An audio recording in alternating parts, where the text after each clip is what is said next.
Glad you could join us. This is The Winners, and I'm Lorraine Hahn. Mutual fund managers are increasingly looking around the world for lucrative investment opportunities. Emerging markets in Asia hold some promise. This is potentially good news for listed companies in the region hoping to attract investors.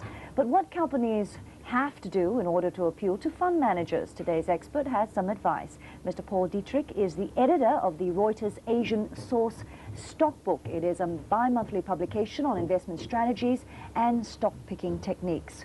Welcome to The Winners, Mr. Dietrich. Thank you very much for coming in. Appreciate it. Now, I have a copy, just to show our viewers a little bit about this Asian Stock Source Book. Now, in this particular edition, we have 300 of Asia's fastest growing companies in this particular magazine. If I was a company executive, how would I get into one of these? Well, we've just completed a survey of all the major pension funds and institutional investors in the United States, the United Kingdom, and in Switzerland, asking them what criteria are they looking for in investing in Asian and other emerging market stocks. And it was quite interesting because we got the same answers almost across the board. They're looking for 4 criteria, and if your company meets these criteria, you should get that information to these investors because they're looking for you. The first criteria is they're looking for a return on equity or return on capital employed, which is shareholders' equity plus long-term debt. They're looking for a good return in the 15 to 20% range and hopefully over a period of a few years. They're looking for consistent earnings growth. So if one year you're up 50% and the next year down 25%, most institutional investors would rather leave you to the traders. They're not interested in you for a long-term investment. And most of these investors are looking for 3 to 5 years to invest in your company or longer if you meet these criteria. The third element is that they're looking for good cash flow so that you're not increasing your growth by going into debt and buying new companies, but that you're actually generating cash. And the fourth element is growing sales, that each year your sales continue to expand.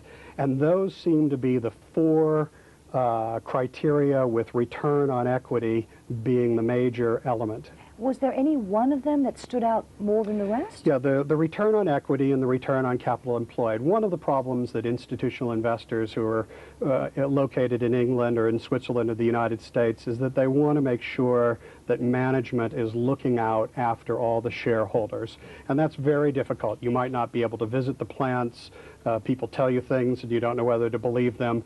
But return on equity and return on capital employed basically tell an institutional investor or pension fund manager that this is a really well-managed company. So it's very important, Mr. Dietrich, then to get the information, obviously. Getting the information is crucial, and that's why we provide institutional investors, over 5,000 of them, every month with the Reuters Emerging Markets Guide. This basically tracks every publicly traded company in Asia and over 5,000 throughout the world, and it gives them all the data on return on equity, return on capital employed, cash flow, debt to equity. So everything they need is in this book. But basically, we get it from the companies, but we know which companies they want to invest in, and they meet the criteria we've just discussed. Right. Let's talk about emerging markets. How important is the political climate or the risk factor involved? That's a really interesting question, because for those companies that are investing directly into companies, as opposed to those investors who take a macroeconomic approach, they're just investing in the market. If they don't like what's going on, they move their money out. But those companies that are looking at stock picking, the political and environment really is quite meaningless. We find that they keep their money in place. We were looking at one company, a hub power company in Pakistan, for example. Pakistan, as you know, is going through real political problems at the moment, and yet we've seen almost no price movement and very little selling of this big utility. I mean, the theory being is it doesn't matter,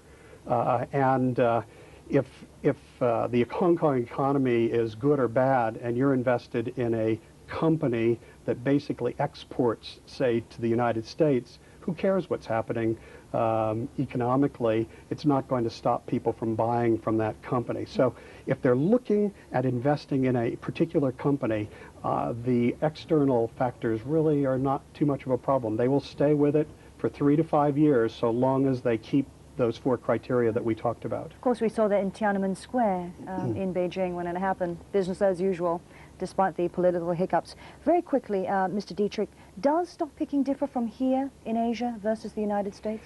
Yes, almost everyone in the United States does stock picking, and as does institutional investors do in the UK. In Asia, because it's been so difficult to get data, a lot of investors have tended to macroeconomic investments, which means that they take the top 10 largest, most liquid companies, and so long as they like what the government's doing or the market's doing, they stay in.